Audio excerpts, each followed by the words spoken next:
तो bill pass होने के बाद बीजेपी के राष्ट्रीय अध्यक्ष सामने आए, क्या कुछ कहा आपको सुनवाते हैं।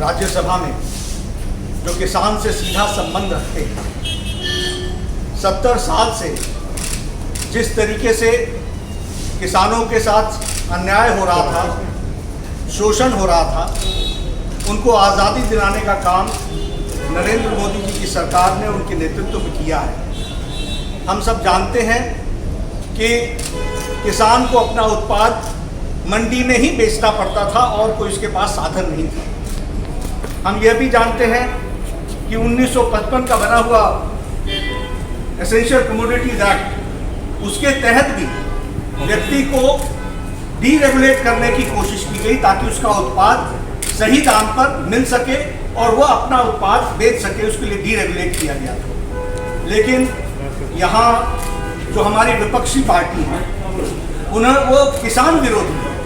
उन्होंने किसानों का विरोध किया और विरोध के साथ साथ उनको जो ये नई आज़ादी प्रधानमंत्री जी के नेतृत्व में मिली है, उसको रोकने का कुठाराघात किया और कुत्सित प्रयास किया। भारतीय जनता पार्टी इसकी तहे दिल से निंदा करती है, गहरे दिल से निंदा करती है। ये निंदनीय है कि आज जब किसानों को हम लोग आज़ादी दे रहे थे, उसमें उनको शामिल होना चाहिए था। शामिल होने के बजाय उन्होंने बिल पास करने को रोकने का हर प्रयास किया और इतना ही नहीं, प्रजातांत्रिक व्यवस्था को भी डिस्टर्ब करने का प्रयास किया, जिसकी भारतीय जनता पार्टी निंदा करती है। मुझे खुशी है कि नरेंद्र तोमर जी के नेतृत्व में हमारे कृषि मंत्री जी ने आज बिल रखा और उसको भारतीय जनता पार्टी के सभी सांसदों ने सहमति दी और वो पारित भी हुआ। मैं किसानों को बधाई देता हूं और मोदी जी को धन्यवाद देता हूं, जिन्होंने ये प्रगतिशील विधेयक के माध्यम से किसानों को आगे बढ़ाने में और उसके उत्पाद का उसको सही दाम मिले, अच्छा दाम मिले, इसकी व्यवस्था की है। और पुराने कानून के तहत जिस तरीके से किसान को जकड़ा गया था, उससे उसको आज़ाद कराया है। इसके लिए मैं बधाई देता हूं और देश आगे बढ़ेगा, किसानों को ये मौका मिलेगा, यही मुझे कहना है। आज राज्यसभा में जो कुछ हुआ उसकी पुनः मैं निंदा करता हूं और यह बताता है कि जो पार्टियां जो किसान विरोधी हैं, उन्होंने आज इस तरीके का प्रयास करके प्रजातंत्र पर भी बहुत बड़ा कुठाराघात किया। उनको प्रजातंत्र पर भी विश्वास नहीं है, इसलिए उन्होंने इस तरीके से रोकने का प्रयास किया था, जो कि हमारे सभी सांसदों ने मिलकर के बिल को पास किया है और यह जनता को इसके सीधा लाभ मिलेगा। तो राज्यसभा में बिल पास होने के बाद केंद्रीय कृषि मंत्री नरेंद्र सिंह तोमर ने विपक्ष पर निशाना साधा।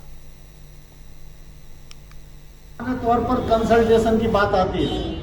कांग्रेस ने जब अपने मैनिफेस्टो में इसकी घोषणा की, तो मैं कांग्रेस के लोगों से पूछना चाहता हूं, क्या आप अपने घोषणा पत्र से पलटना चाहते हैं? वो अप्रत्यक्ष रूप से मुंह से कहें ना कहें, लेकिन वो अपनी कही हुई बात से पलट गए।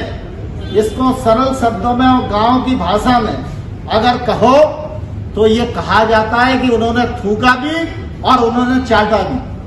और इसी प्रकार से इन रिफॉर्म्स के बारे में अनेक और संगठनों ने भी अपनी रिकमेंडेशन दी थी।